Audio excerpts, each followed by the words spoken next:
Man, God's first creation, father, son, uncle, brother. On a journey of highs and lows, you were created in the image of God and given dominion in the earth, destined for great things and to fulfill purpose. Join us on Men on Monday as we discuss all issues related to men. We are unifying family, building you, building strong families, building strong futures. Join us on Men on Monday.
Well, good morning, everyone. It is another Monday morning. You better believe it. It is the 7th day of February. I cannot believe that we just literally started 2022 and we are already in the second month of the year.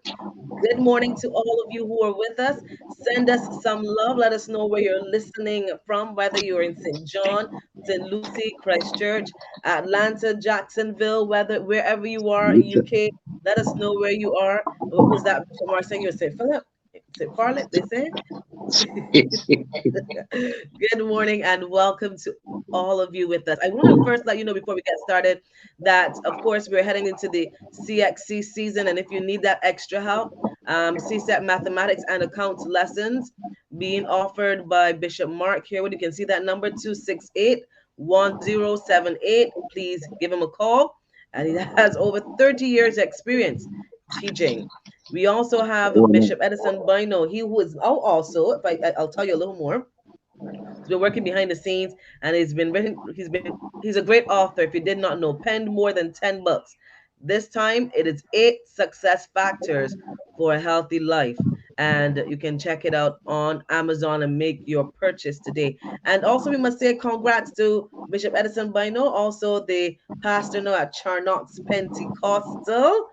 Big shout out to you, sir. Yep, and to the Charnock's family. Good morning to all of you. We commend you on work well done. Don't forget to check out Minister Clair Browne Healthy Cottage, also making you, your body healthy. It's the house of the Lord, so we're going to make sure that we keep it, the temple, all healthy. So good morning to all of you who are with us.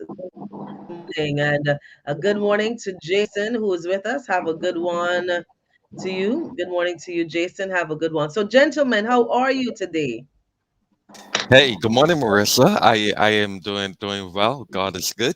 Amen. And welcome everybody to the program. All right. I am blessed in the name of Jesus. It is wonderful to be here. All excited. All the people that are watching and listening, please post and like and share. We need to get this message out here, get this ministry going. So here we are. It's a second show. Good morning to all of you who are with us. Jason and Gloria, wherever you are, send us some love in the chat, like and share our stream this morning. So here's my question for you. Good morning to the is that Ramon and all of the folks over there at WIST. Good morning to you. So we've been looking at, what is it? The green flags for men. Green flags, yes. Men are there. I had some men stop me and say, we always talk about women, but it's time for the men to know what to look for. And he says, including a woman that knows how to cook. But you go on. Let's recap from last week, Sinclair. But I want to hear Mr. Bishop. Mr. Bishop, how are you doing, Bishop Mark? How are you doing today? Yes, I recognize that. I guess Marissa did the best for last. I'm good, and I'm glad to be here. And I'm always feel very happy to be a part of y'all. But what happened is me and Marissa was talking earlier, so she figured that I was here every second, so it didn't make any sense. So good morning, I apologize. it's indeed. Nothing personal. That's my good friend up there, except when it comes to the cooking thing. But we'll leave that where it is. Yes. So we consider like the fact that the men are. Aspirations, or you No, I'm going for last week's evidence. You know, Yeah, we just continue part 2. Right. So this whole bringing a cup of coffee for you in the morning. We'll send yeah, you. right. I bring and you will bring. I will bring for you and you will bring for me. You see that kid? You see that kid? Not going to work. Not going to work. I can't be doing that. You know, that is not a green you know what flag. to get. Right. You do because of love, not to get. You see, but believe that. I never said that. Please quote me correctly. You said when I bring the thing, you bring the coffee. That's what you say. I bring coffee sometimes, and you bring coffee sometimes. What's wrong with all right? But you know that sometimes. Okay. Look with green flags. We got flags. It carnival up in here, man. All right, let's go. So let's go. We want to recap for you this morning. For last week. Yes, go ahead. So we touched on 7, and we're kind of going a little deeper. And once again, we're speaking from the perspective of you have your personality types, there's certain preferences you like, there are physicalities about the person you like. So all those things should have already been past that. You know what I mean? So you know. So we into that level. So we're looking for green flags, and we're talking to men. And once again, not saying that all of them have to be dear necessarily, but these ones are important before you go into the next level, the next step of looking for other green flags in a relationship. So she should have we start with it's going for number 1, right, her personal relationship with God, her personal relationship with God is important. So we're not talking about religion, we're not talking about a church, we're not talking about a pastor, we're talking about a relationship with God. So that thing of having that relationship with God is important. We talk Christians here, so if you're not a Christian, you know, you can listen to the others, but for us as men of God, that has to be important. Where she has this relationship with God, she has been accustomed to being pruned by the Holy Spirit. Because we talk about submission to the man like unto Christ, if she's not accustomed to even listen to the Holy Spirit, the Holy Spirit says, don't do this or to shut up or to do this or whatever, she's accustomed to the Holy Spirit speaking to her. So this is quite important. Number 2, having relationship with parents, having a healthy relationship with parents is a good flag to have, a green flag to look for, and especially with daddy having a healthy relationship, not just a relationship, but a healthy relationship. Because what can happen sometimes, you can see a person is married and somebody say, oh, if parents are married, that doesn't necessarily mean that the relationship is healthy. You're talking about a healthy relationship with parents. Number 3, friends, having a place where you can be friends with that person so that you can learn to trust them. If you find that information share with them, all of a sudden they toss back at you, or that is what you saw because you're just your father, we just in the friendship stage, then that is not necessarily a green flag. You want a green flag person, you can be their friend. Number 4, have a healthy relationship with self. That person have a healthy relationship with themselves and their emotions. Have a healthy relationship with themselves and their emotions, because if a person still have challenges with their own self, they're expecting you to fill that, and you cannot fill a cup that is broken or has holes in it. So that is not necessarily your job, but not saying you can't stay, but it is every person after that is a very good green flag. Going on to that, health relationship with emotions and anger, understanding how to be angry but sin not, and disrespectful, a healthy relationship with time, and a healthy relationship with money. Because if she's good with her money, she would be good with your money. So that's some 7 green flags. Just saying, not saying you have to take all of them. So that doesn't mean that if she has 2 red flags and those 2 that you dump the whole bucket. But those ones are healthy in progression. Bishop Mark, and I see you shaking your head. Your microphone. Yeah, no, I was just here smiling. I remember all who tussled with Marissa last week. because you know, as you said before, we can talk about the green flags we should look for, but I glad you mentioned that point. It's important also to recognize that it ain't gonna be easy to find all of them green flags, and so we are going to have to make some concessions and so on. And then obviously once you understand they're there, if the friendship going well, we should be able to implement certain tweaks, Marissa, certain tweaks that would embrace, you know, what the lady would want and what the man could go with, and vice versa. So I would think that even although it can't get all the green flags, the whole process of working to achieve from both sides is very important. Yes, please.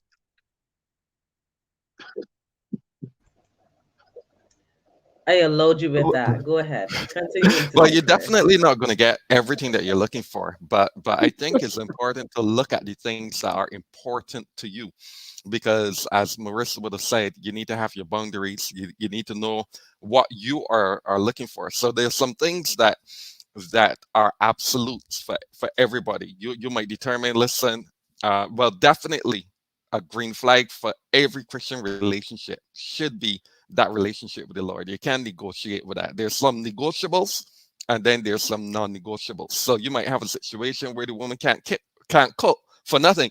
She can't cook, so she might not even, Bishop Mark, be able to make that cup of coffee. So you might not be able to get the cup of coffee.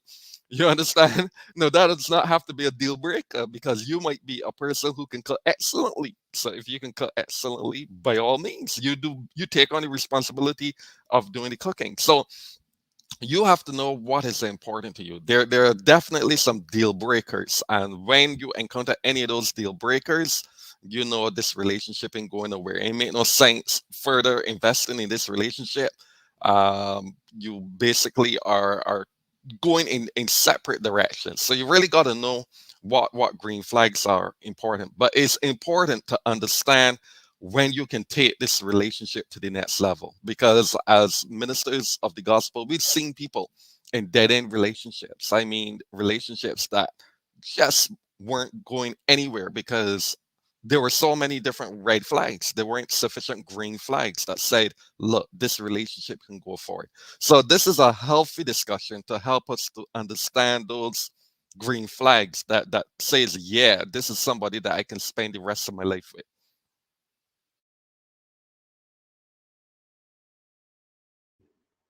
Yes, in the midst of all of that, let me see, Marissa's ready. In the midst of what we're discussing, even when it comes to the whole, we last week, and we talked about cooking. So bring that into the variable. For some people, that is very important. And is it really the food is the issue?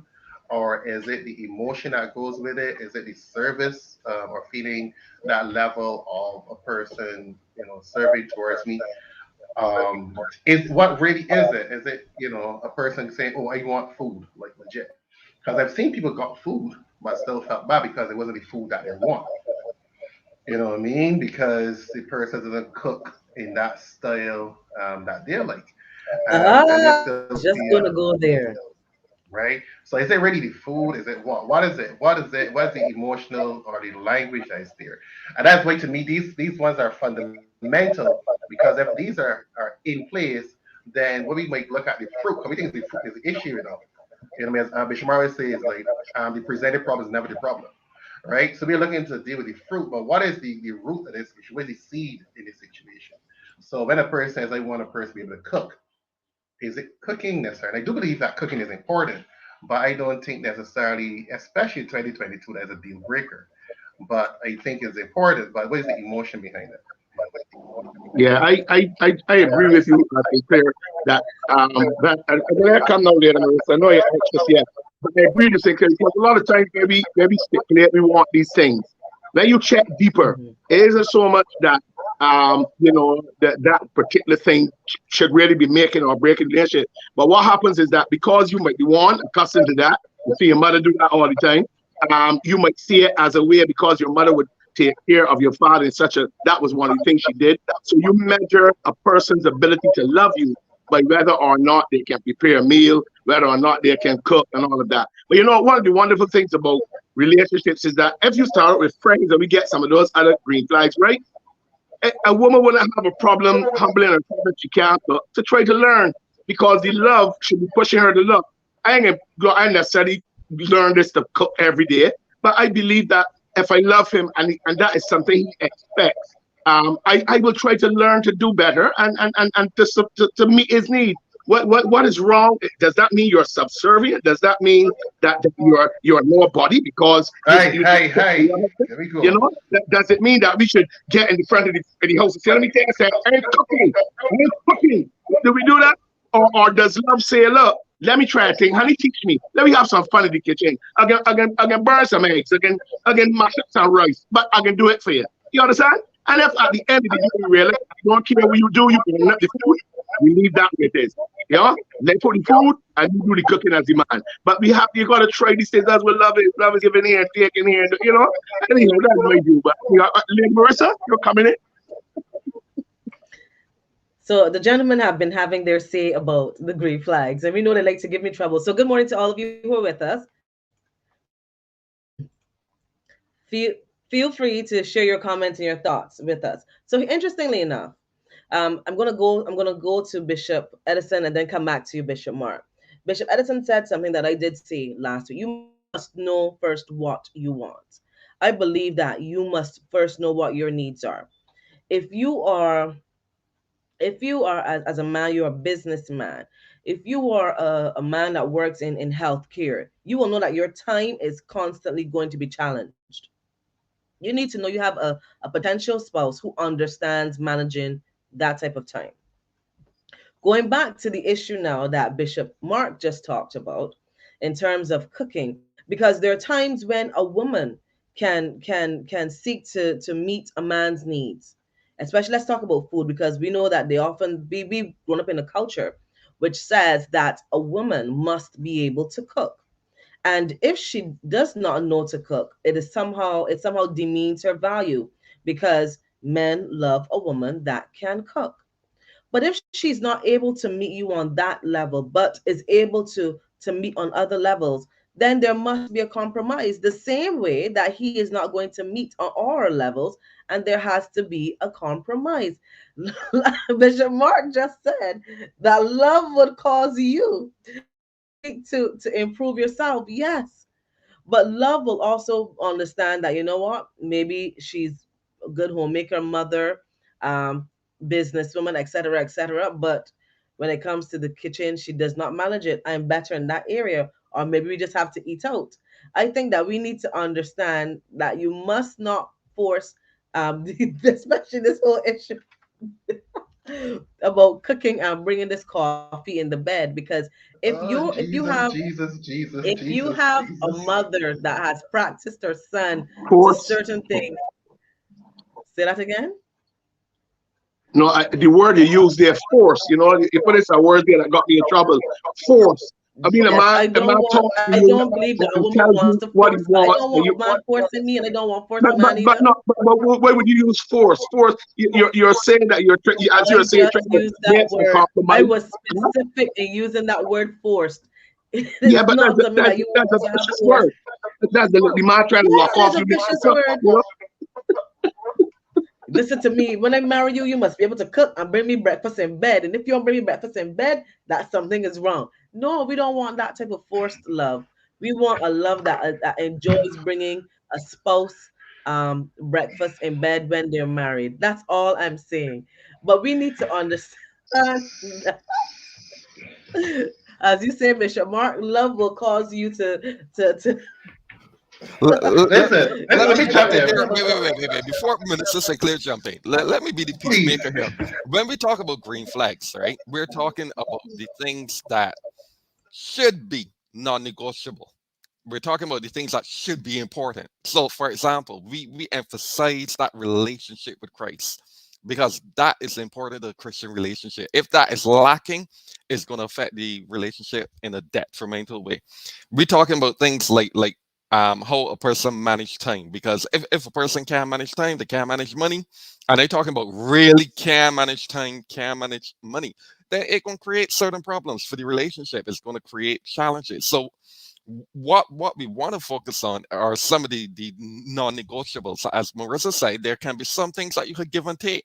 I think we're agreed on that there can be some areas for give and take. We ain't got a problem with some give and take. But if there are certain non-negotiables that will affect any relationship, I think that we got to look at those kinds of flags. So we're looking at the positive side. We're looking at the positive green flags that tells us, yeah, we could go ahead with this, and then we try Yes. to avoid the red And flags. not That's forcing issues because that's what you want. but Marissa, I ain't going down the line of You the see this? forcing issue. The other gentleman will speak to that. I ain't going down that line. But I'm just saying I that made in sure this I cleared my discussion, hand we're looking at the because non-negotiables. good. But as But you know, I said, they got but you enough love see, about this. I'm So understanding what at you're the end of saying the day, because there's sometimes for men, and I'm speaking as a woman, there's some things for men that are non-negotiable because this is what they grew up with and this is what they want. So I'm just talking about that. Sinclair, go ahead. You've been smiling. I know you have something to say. Add, adjust, delete, add. Go ahead. I always have something to say. Um, they think that I can tell you this, and that's one of the reasons I see it. These 7 principles are pivotal, right? Because the root is more important than the fruit. And is it? As Bishop Mark said, is it about cooking or not about cooking? Okay. So even if you say the man accustomed to having, he preferred ground provisions. He didn't want a macaroni pie. He don't like lasagna, right? He preferred ground provisions. He accustomed to strong food, strong back food. He didn't want the food that got him mind, I'm just saying, we talk about the fundamental, we talk about the root, we talk about the trunk, we talk healthy emotions. That's why we talk about healthy emotions. And if you listen, that's why I think to coin a little bit. Let me go to the Bible a sec. The Bible says to men, to love their wives, as Christ loved the church, give him his life for it. I've never, sorry, in all the conferences and the different seminars I've done, only one man in all the time I've ever shared, only one man had a challenge with that principle. Or he asked the question and I kind of jumped on him for even asking a question about that. So he asked me if it is literal physical dying for the woman. And he said, well, if it's a choice between you and your wife dying, I don't understand your question, my man, because that shouldn't be a question, you know what I mean? However, I've never had a man question that. We talk about loving her as Christ loved the church, and be giving up his life for her. Never a time do I hear a man says, but if she submit to me, then I will love her. However, whenever you share on submission, ever you hear, oh, if a man truly loves me, I will submit to him. And I want to tell men that that's a lie. Do not believe that lie. It is a lie. Do not believe that if you really, really, really, really, really love a person, that a person will submit to you. Because if that is the truth, then all of us will submit to God. Yes? Because you don't think nobody can love anybody more than God. And we still fighting against it. So a lot of men go into the situation thinking that if I really, really love the woman, really, really love the woman, she'll submit and bring the coffee or cook the stew food. No, my brother. That happened. Submission is submission. Understanding self is understanding self. Full stop. The negotiator and the debate is always going to happen because if I feel you're treating me like a slave, because some people have a negative emotion to cooking or cleaning or what I might consider domestic, they will always have an issue with it because all of a sudden the dishes in the sinks, it becomes a problem. Yeah. The mopping becomes a problem. The wiping the counter becomes a problem. Cleaning the fridge becomes a problem. The stove becomes a problem. The bathroom becomes it doesn't stop. Because if I have a negative emotion towards cleaning and I feel as though you're putting that on me, we have a case in our hands. And that is what I'm saying. It has to do with healthy emotion, knowing yourself. And these white green flags like that are quite important. So let's look at this comment here, but here by Sharice this morning. Cooking is a green flag for both, and I don't even want to say cooking. I just talk because you just talked about cleaning too. So these things are green flags for both parties. Managing money, all of these things too. I'm going to put that all there where she talks about cooking, cleaning, managing money, emotions. You don't want to be married all the time and having to eat out or go back to your parents with any issue constantly. You don't want to be doing that. So, if you can hire a cook, solve the problem. Yeah, but Lady Marissa says this, right? I'm glad that the Charisse made that comment, because these things cause and create a lot of problems in marriages, right? And you know that there's some, and we are not here in any way trying to say that the problems all come from both sides, because I know of a particular situation where many situations where the guys go back to go back to the mother's food and eating and all kind of thing, and don't eat home and all kinds of things. I think these things create a lot of issues. So therefore, it would be down on that man to try to, speak to his wife honestly, be cooking and good and get her to do better. But it is important, and it's bigger than the cooking, and as you say, only the cooking. But as Sinclair said, a lot of times it comes from a mindset or a determination or a choice. I see me. No man again. No, I do what I want to do. If he want to cook, go get me, because the mindset is that the ladies connect, because we have seen what they call subservient behavior, which was the love for the mother by their mother or whatever, and so they come with this concept that if I go cook, I lower down, right? If I go clean only, and some ladies when they do cook, so they say outside is his, inside is mine. But then if the guy leave a glass somewhere, it's a big noise. You understand? So I can't understand that double standard. Say clear, say you could love sometimes till you go down the baller. If the women have in their mind that submission is something negative or bad, you could give them that, give them the next, submission ain't happening. So it is important that we get the whole thing together. But a lot of these issues then create other issues, because if I love somebody and they can't cook, I feel excellent. My brother was at that, he can cook, and he humbled himself. His wife taught him, and know he's one of the best cooks in Barbara. The children said that he cooks now even better than his mother. That the mother, so by helping him to he humbled him helping him to do that, she got to know when things were difficult. So the love thing, the love God go down the road. That's where we talk about friendship too. If you good friend, maybe we can disagree, but we can try to mend our ways and try to get things back together. Call these friends, But when you're lovers and give people your heart, boy, listen, boy, the mess with your heart, you want to give somebody a cuff. You see? And so it belong with that idea. I'm doing Daffy, fast before we wait. And cooking, and that kind of thing. Hey, that's my little sense here. It's a men's show, so I'll let the men have their say. Let's continue, Minister Sinclair. Oh. Shots fired, Sinclair. Shots fired. You see, we can talk about this. We coming all the way. This is another thing. Can we talk about healthy emotions? I mean, you all play Marissa. Wait, I say, wait, are you? Come. There we go. Because many times we talk about healthy emotions. No, seriously.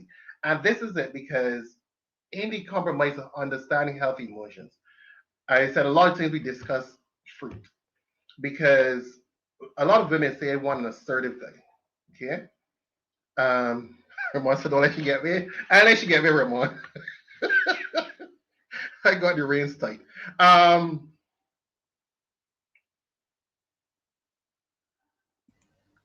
Go ahead, Minister Sinclair. No, looking at somebody's here. Sorry, their comment is Kelia Goodrich. I think that's yes, I saw that comment. Let me go to hers. But because inside his mind, must you leave the stuff laying around for me to pick up? She says, LOL. I don't leave garbage on the lawn. Jesus. Help us, Jesus. Jesus. Anyhow. Right, so let me go. The difference between the outside, because we talk about the lawn, the outside, fixing the car, cleaning the car, putting gas in the car, whatever, oil in the car. For instance, you use the car, I clean the car. I ain't necessarily dirty the car. Yeah. And the other things around the house, because we don't tell grass to grow, grass will grow. So the thing about it is, and I do understand, it can be disrespectful if a person just leave things, and that is a totally different thing altogether, right? Because a person just leaving things around, me to speak about it more one way, but a person deliberately leaving things, just walk with a cup, the cup doesn't have to stay on the floor and things like that. So I can't understand feeling disrespected, as you said. And there's a good conversation you have with your spouse, because we talk friendship and the ability to have a conversation or a negotiation with us. To give a, and I love when you give that example. You say, well, babes, the couple, whatever. And sometimes you need to do an illustration. You just say, the person say a bag in the middle of the lawn, like, what going on, babes? Well, that's how I feel every time you leave the glass on the table and leaves a ring around it. So you have that healthy discussion. So that is a good space to talk about, because we have a relationship. Those things are there now. As I said, it's fundamental in going through the relationship. Once again, we talk about at the beginning. I love what Bishop said. Remind, these are things that we're looking for before the marriage. None of these things can be developed in the marriage, but we talk about green flags. Once again, if you can have a healthy discussion with your woman as a man, dealing with this woman, and eventually looking to make her his wife, the fact that he can feel comfortable to have unhealthy conversations. Because what can happen if you find in the dating process, if you don't agree or we disagree, and there is the walk off, there's the blocking on social media, all those different things, the disconnect and not calling back. Those are not say cannot change, but I'm just saying those are not healthy flags to be going into the relationship with. So that's the thing, we don't have a healthy emotion and having healthy emotion with self. Yeah. Healthy relationship with self. And once again, Miss Daisley, we're talking about men with women, because men get licks all day long. So here's a man show. We talk about women here with So we're just saying that the healthy variable is many times that the negotiation for men is not fear. Because when men try to present themselves, then we talk about balancing out. But it's not always a balance out for the men's perspective, right? We're not talking about unhealthy, but we're talking about healthy men. So that's saying everybody's fully healthy, but for the most part. And they go into a situation which does not have healthy negotiations. And where does that come from? Once again, Shamar touching a little bit, not seeing healthy relation with mom and dad, right? If I've seen where mom has been unhealthy with dad, anything else? Shamar, what's going on behind there? Because he being distracted. Right. Some noise. Just no. Sorry. That a health relationship with mom and dad. Then by extension, that feeds into my definition of this relationship. So if I go in and see mom being unhealthy, whatever you're talking about, the baby boomers or children of the baby boomers, they have a different culture. And now we have in this era, this interpretation of that behavior. Now I'm being subject to your interpretation, and all of a sudden I'm a maid. I'm not this. I'm trying to figure wait. I never said you're a maid. Like, what I mean. Don't leave this cup in the sink. And this anger is not a saying with babes. Is this anger, this attitude, and then we talk about having a healthy relationship with yourself and your emotions. I want to chime in there.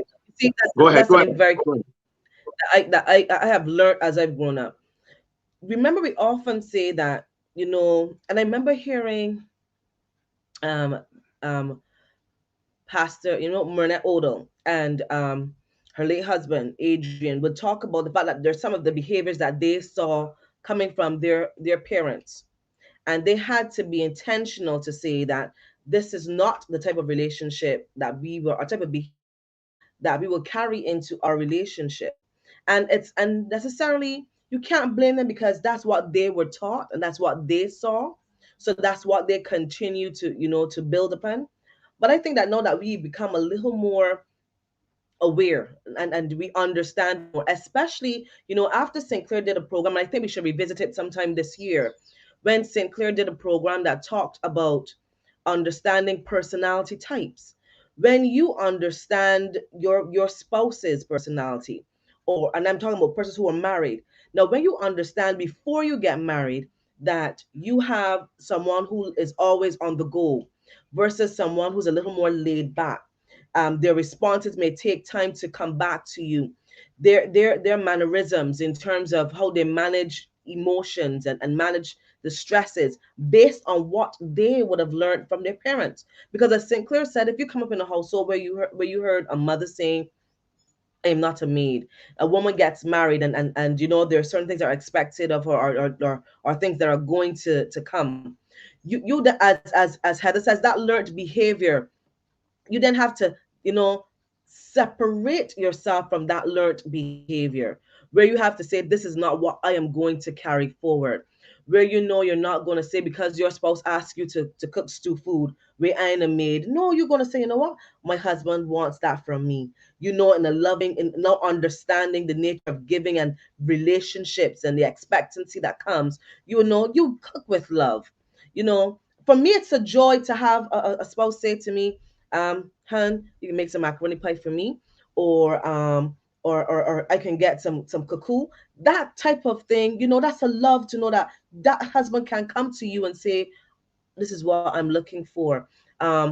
Just like not only cooking but spending time. Hun, you think we can go and watch a movie? Hun, you know, those kind of things. You recognize that that bad, I want to call it bad, learned behavior from sometimes our parents, we cannot carry that forward now.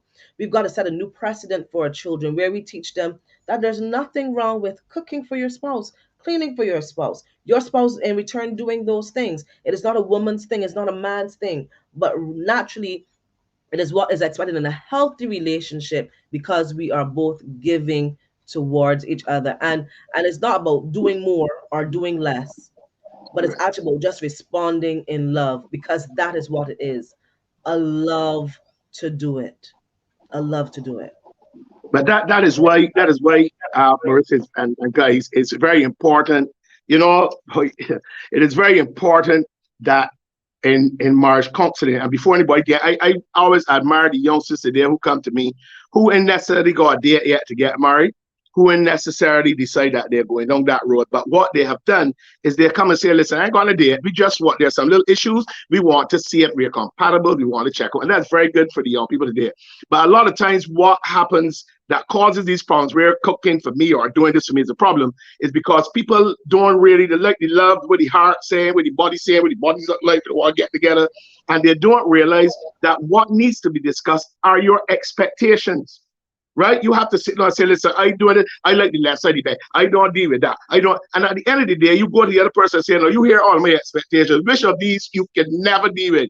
So at least you're clear with that. You can deal with the counseling and work on that. One of the things that are easy, blam. Oh, good. And you will realize that a lot of times more things are positive than negative. But here's how human behavior operate. You want the 2 or 3 little negatives so bad that you tend to hold on those and lose out on the rest. I remember years ago when we first started church, my wife said to me a couple of years after a meeting, she says, my husband is kind of a perfectionist. And like me, I might only be able to give 85%. She would tell you from that day, I was a changed man. Because here's what I related to that statement. Here it is that I fighting to get 15, 10% more of my wife, and she has already given me 90%. I know I do. I hold on hard for the 90 and let me work for the 10.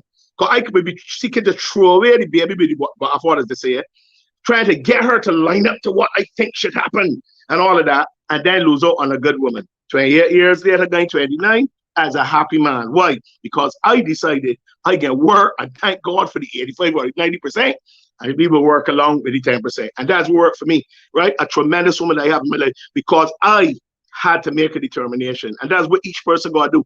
Make a decision till the love says, give up that. You fight for that 10% because as we were accustomed to it, as your parents went through, or you are washing from the body. And so what the person say, we can do that same attitude. Is that going to help? So, you know, the love, and I'm talking about the love in your heart, and you want to jump in the bed and make love. I'm talking about the agape love, that love that says that I can love this person. Yeah, they got everything perfect, but neither am I. I don't got everything perfect. There are things my wife would tell you about me that, you know, 28 years later, I probably say away. I change a little bit, right? And with her, but we have learned how to make it. And many people out there, because you're prepared to love. I get up every morning, look at to see how I can satisfy her, but she does the same thing. And so when we butter, in a lot of trouble, when problems come, we can basically deal with them because we realize there's a problem, but we still meet.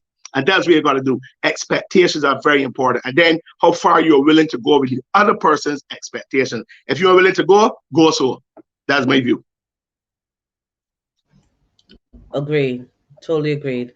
Bishop Edison, you're sitting taking it in. Go ahead. Yeah, you know me. I am always the analyst sitting there taking in all the wonderful information Good that I job. share. But going back to the concept of green flags, yeah, we're looking at certain core areas that if they are missing, I mean, we might have to define them. We might have to be able to break them down, explain them a little bit. But take, for example, this is a photo that Minister Sinclair would have sent. And in it, he talks about affection. So one of the green flags would be a person who is affectionate. Yeah, you don't want a person that bottles up their emotions, don't want to express themselves, that type of thing. He mentions a person who takes an interest in what you are interested in. So if you're interested in going out, if you're interested in going to the cinema, if you're interested in whatever you're interested in, because I've seen relationships where people go ahead and get married and their interests are very different and they're not willing to make any concessions on the interests. So then you have this conflict, ongoing conflict that could have been avoided. Yeah. Mhm. No, the thing about green flags, again, piggybacking on what Bishop Mark said, you are not going to get 100% of the green flags that you're looking for. What the green flags are intended to show is that if Is there are the sufficient green flags, you can go ahead with this head with relationship. this relationship. If there are not, I mean, when you look and there are 10 major green flags, and 7 of those are missing, which means that you only have three. You only have 3 out of the 10. Really and truly, that's a failed relationship. Doesn't make sense going forward with that relationship. That relationship is going to end typically in separation, excessive conflict, divorce, and so on. Yeah. So if you take the time to look at certain things, you can tell when you and a person are not a good match. Yeah. Yeah. And more often than not, other people are going to see it. Your pastor and leaders are going to see it, but it's up to you, the individual, because it's you who are the one getting married. Who- So you have to be able to determine should I go ahead with this relationship or not. More often than not, if you got so many red flags and only a few green flags, no, that relationship is a dead end. All right, so we continue. Minister Sinclair, your next point.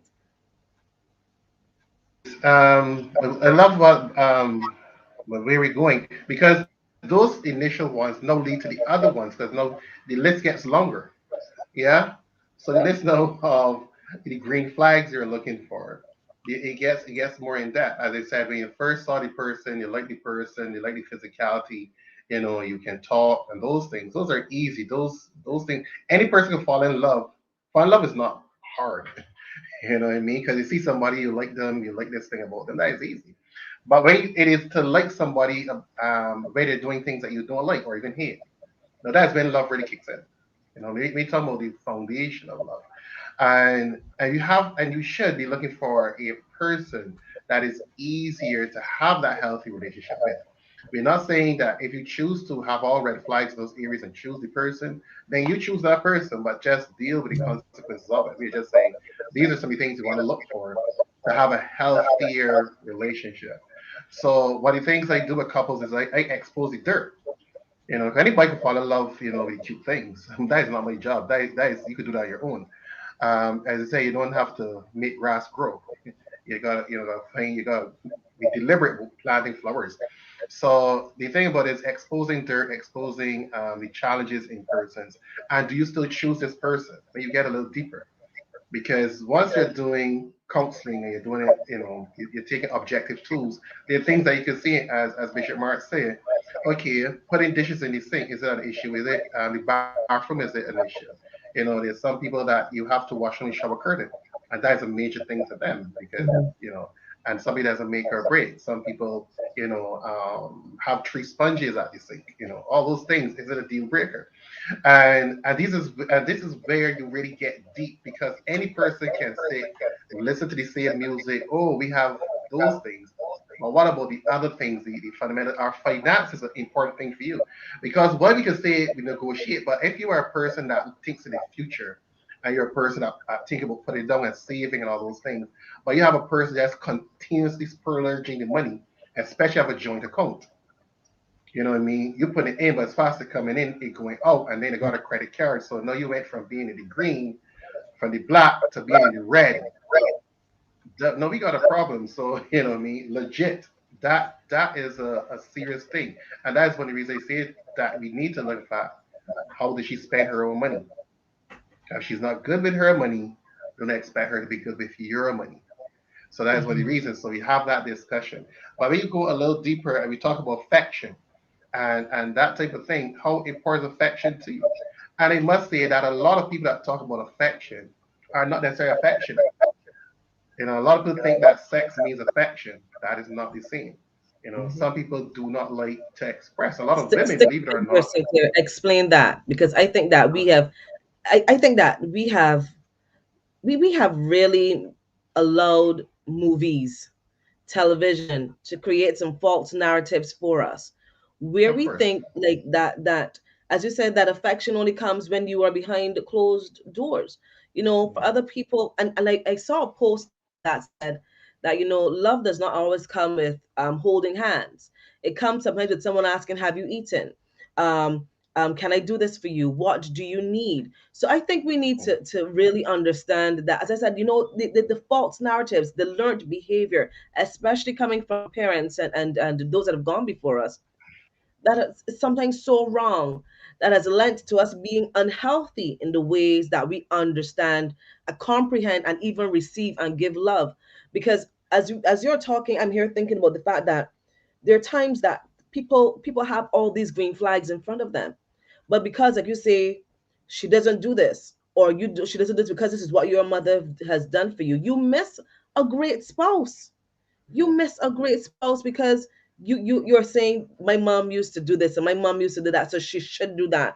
And then too, I will say this: there's some mothers who do an injustice to some of our sons and make it very difficult now for women to have to fill that void, and also vice versa with some fathers too.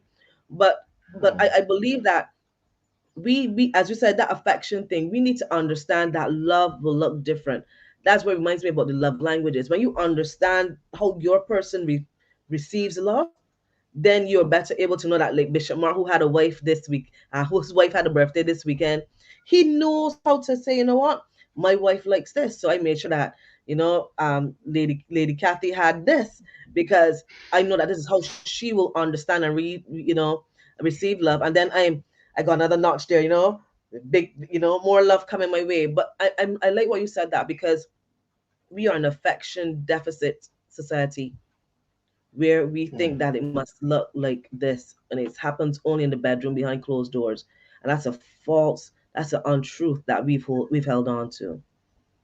Yes. Go ahead. I just My things for men, I am just saying, a lot of men do not verbalize their challenges. The difference that for a lot of women, they have avenues to express their lack of affection in a abusive relationship, and they do express it more.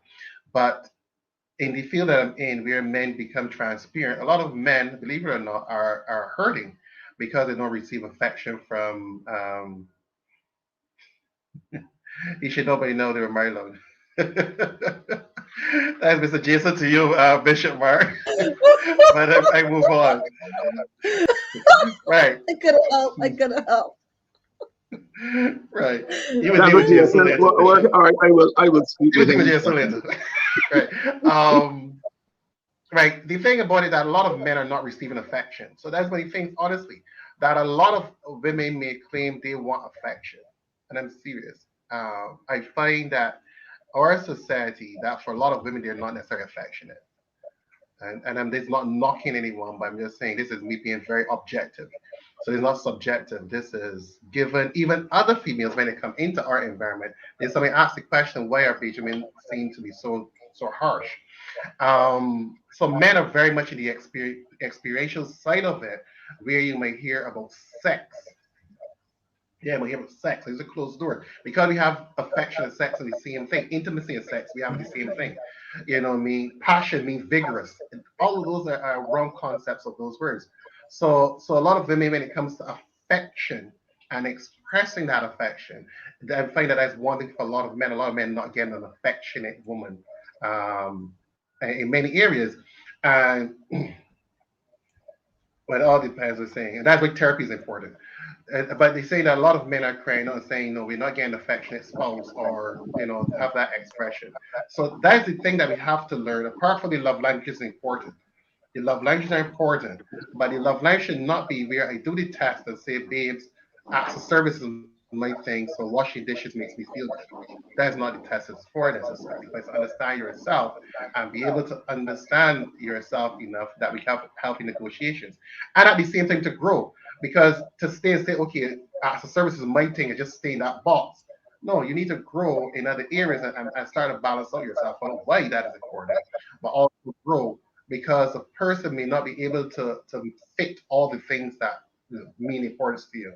So when you talk about affection quickly, but affection is more than sex, it's more than holding hands, the expression. And a lot of men don't feel affection because they don't feel respected. A lot of men don't feel respected. When you don't respect a man, I'm serious, he doesn't feel loved.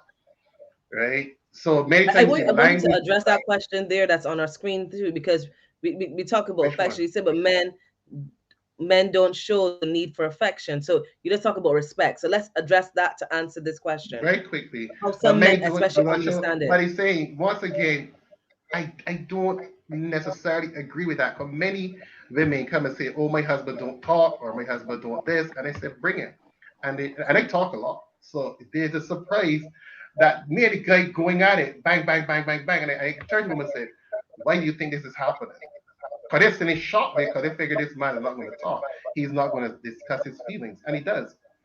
But the reason that they normally share because the space is set where it is fear.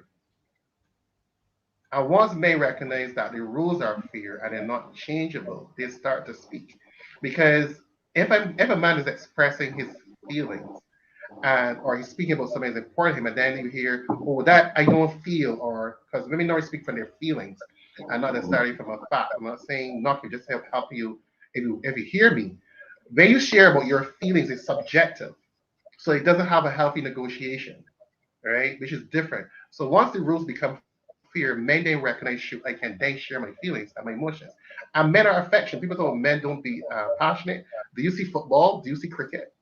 You understand? Do you see sports? Do you see where men are Money. passionate and men are hugging and crying because Messi scored a goal or whoever? They're crying, I mean legit crying and hugging each other and jumping and screaming. That is affectionate with a stranger even.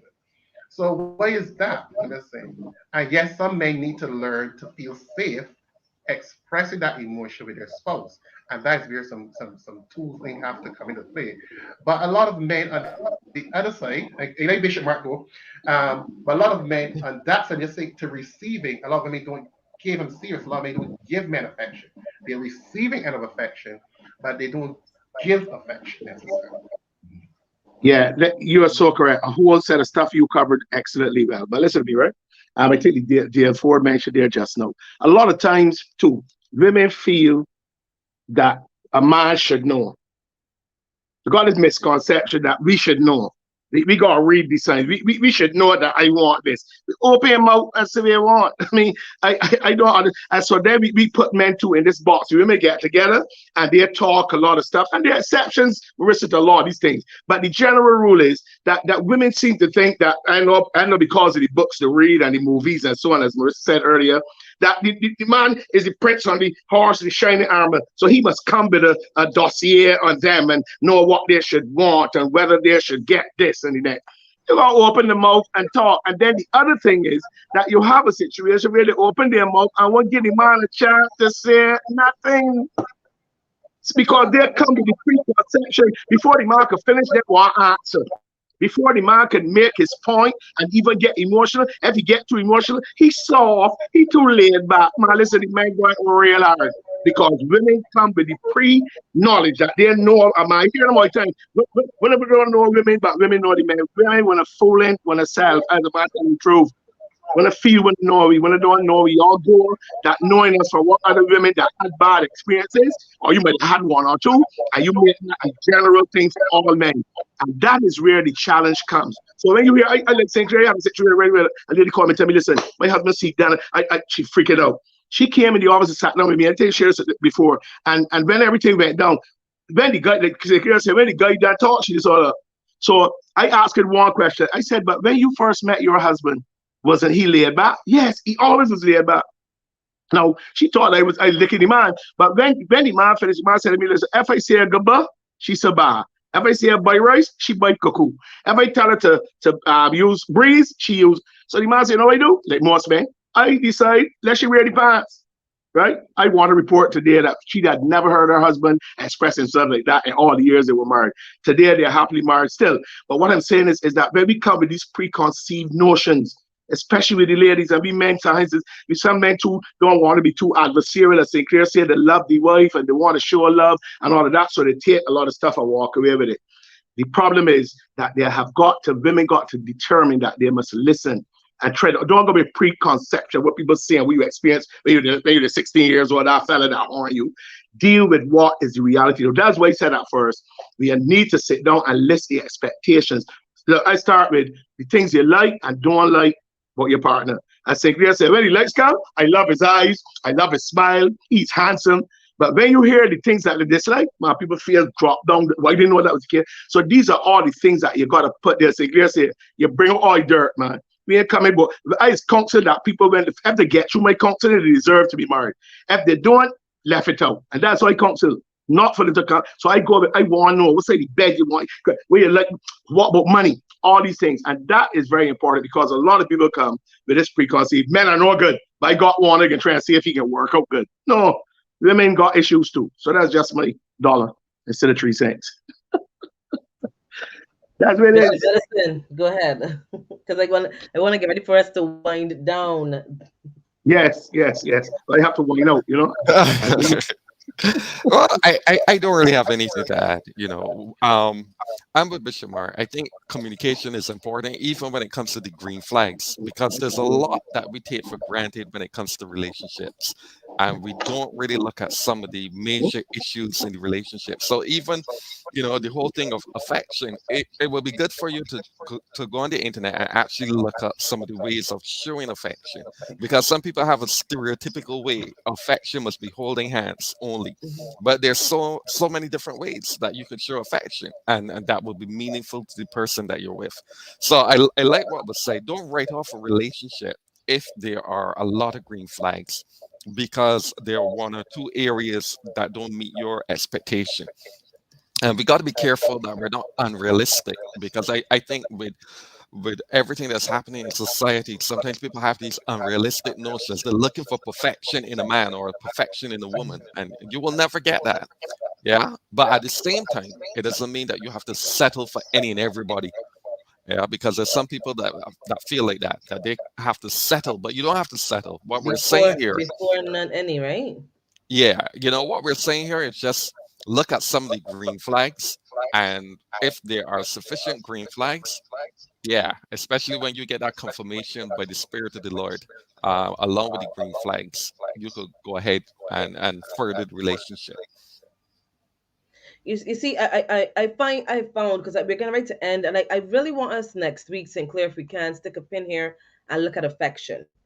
We have grown up, especially our cultural responses, that it looks like this or it looks like that, and then we couple it with movies. It looks like this and it looks like that.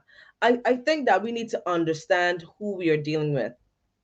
As I said earlier, if you are talking, we getting to know someone, and you recognize that they're a little laid back in your courtship period, that getting to know person, that is their personality. They're a laid back person. It does not mean that sometimes they may be laid back and lazy, but that does not necessarily mean that they are lazy. It might just be their temperament.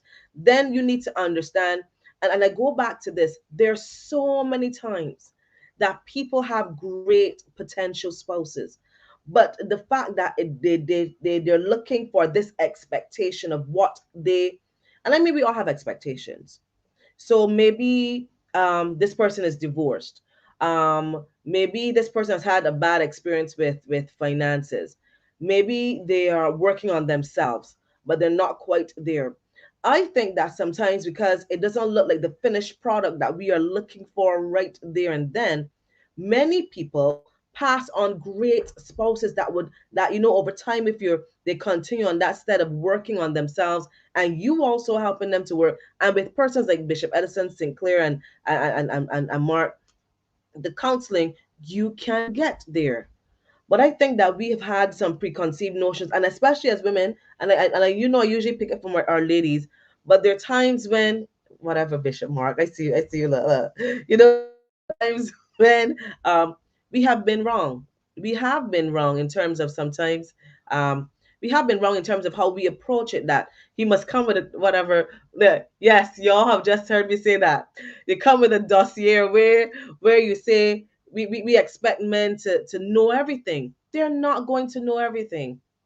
They're not going to know that maybe you prefer flowers versus probably a dinner. They're not going to know these things. And I believe that having conversations, true conversations, and I think in this day and age, I'm going to say there's no woman who is looking to get into any potential relationship should come to pretend, come straight up, have a conversation. Mind you enough, my daughters and I had a conversation this morning, and when I heard this 9-year-old and this 14-year-old talk, I was like, whoa. They said, when you're talking to somebody, find out from them, do you have a girlfriend? Are you in a complicated relationship? Um, ask those questions. And I said, how many grown women don't even ask those questions? If I'm talking to you, are you single? And what does your single look like? Are you in a complicated relationship, an on and off relationship? Ask these questions so that you already know what it is you're getting into. And he gives you his answer, whether it's truthful or not. He has given you his answer. So should he deviate from that, you can say, you know what, this is what you said. You know what, that you can make a decision about if you're going to continue or not. But I believe honestly that we have to unlearn some stuff that we have been holding on to, things that have not worked in relationships in the past, and don't apply them to relationships in the beginning. As you say, Bishop Mark, that relationship you were in with a man 10 years ago now does not mean that every man is that way coming 10 years later. Does not mean that we cannot use that as a template for relationships to say that all relationships like this. And I think that men now need to also separate from their mothers, where, um, because mommy washed my clothes, um, because mommy did this, and because mommy did that, you expect a spouse to do that. That's not fair, because you don't want that also on you. So I think we need to both know that, this is what we want. These are my deal breakers. You must be a believer. You must value your relationship with God. You must respect your mother. Whatever your deal breakers are, know what they are, so that you don't find yourself compromising and in a relationship that is not going to benefit you in the long run. Bishop Mark, I'm going to give you our final. I give you 2 minutes, not 60 seconds. 2 minutes. Well, the head time you give me 2 minutes, I only want 60 seconds. I just want to say it was very interesting. And I think that, the whole thing about, I am sorry that I didn't name my book a little differently. I said that working at marriage, but it should be that marriage is hard work. And go read another book. Marriage is hard work. It's all about seeking to, show your love. And I think that once you give out your love, you can get back the love. But each person have to do their part where that's concerned. Yes, please. So as you know, I have to run with those comments. So you all can close off. I wish everybody a good day. You all stay as good as you are. And God bless you all. Thank you. Next week, God willing. All right. So we're getting ready to end. Do you see that question there? Sinclair, take note of that question. That's a very good question. Should you marry potential? No. And the answer is no. Should you marry potential? I think we need to look at that. We need to really to really understand that and look at affection when we come back. So next week we continue part 3, the green flags. I'm sure Minister Sinclair has more, and also Bishop Mark, Bishop Edison. And just to remind you that we're starting from 9 o'clock next week, and Women on Wednesday returns this Wednesday. Women on Wednesday, so get ready for it. We're not going to be talking about the green flags this week. The ladies are going to have their cupcake moments this Wednesday, but next week we'll be looking at the green flags that women should look for. We're returning with Women on Wednesday, God willing, this Wednesday. Bishop Mark, Bishop Edison, Minister Sinclair, thank you. Thanks to Dion, Sally, Dale, for all of you joining us. Join us again next Monday, sorry. Give us a like, and share our live stream this morning on Men on Monday. I'm the women. I'm the lone woman amongst the men, sharing our thoughts. But it was a great show. I must say, I learned a lot sitting here. I learned a lot this morning. Some great takeaways. Jot down those things in my book. For that, not going there. Let me leave that right there. We leave that right there, right? So, have yourself a very good day. Thanks to you, Minister Sinclair. Thanks to Bishop Edison for joining us. And I want to say thanks to all of you who've been with us on our live show this morning, Men on Monday. Feel free to join us again next week, Monday, 9 o'clock, right here. And don't forget, Bishop Edison has his new book out, 8 Success Factors for a Healthy Life. Please feel free to check it out on Amazon. Make your purchase today. And also, Bishop Mark has his lessons up for those of you who are in need of CSEC mathematics and accounts lessons, doing some great work. And check it out. And don't forget, we have none other than Healthy Cottage taking care of you and your body. Until next time, God bless you. That has been our show, Men on Monday.